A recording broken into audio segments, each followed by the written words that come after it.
After Malkia returned to the hospital, she was almost paralyzed by what she saw. The madman was lying in an ICU bed. He had been the victim of a hit-and-run by a speeding vehicle. Dan was surprised by Malkia's concern for what he called a nobody, bum, and madman.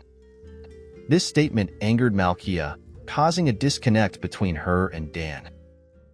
Days turned into weeks with the madman lying in the ICU. No one knew his identity or where he came from. But Malkia's love for humanity and her dedication as a doctor drove her to research and find out who he really was. Despite her efforts, she found nothing but continued her search. One Monday at around 10 a.m., a junior nurse called Maria, telling her the madman had opened his eyes. Though weak, this was a hopeful sign. For the first time, more treatment options became available, including the need for a major brain surgery that couldn't be performed at their current hospital due to a brain tumor. Malkia and her team contributed some money for his transport to a larger hospital in the city.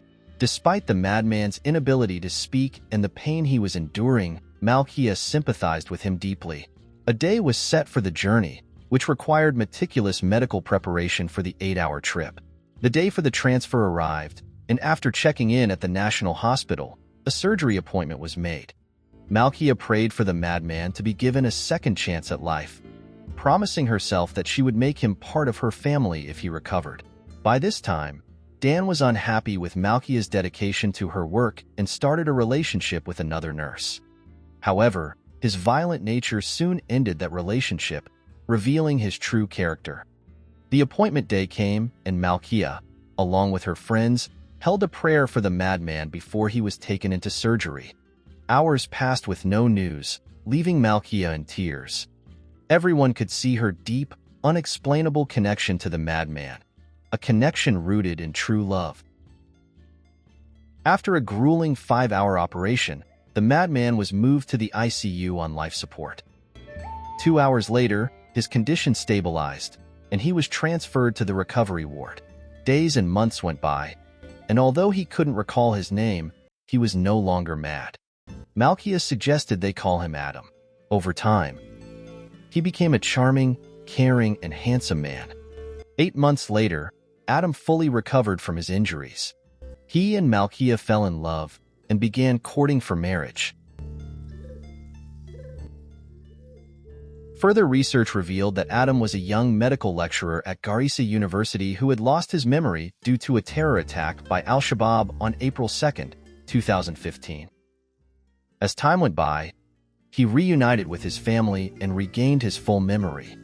Coincidentally, his real name was Adam Muchiri. He underwent medical assessments and tests, eventually being restored to his career as a medical lecturer. All the pieces of the puzzle, including the medical book found with the boy, fell into place.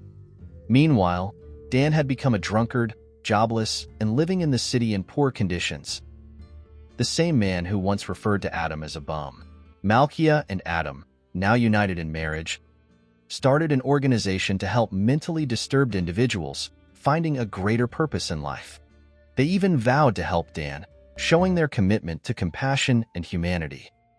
Thanks for supporting us by subscribing and sharing our stories. We tell them in our own African way.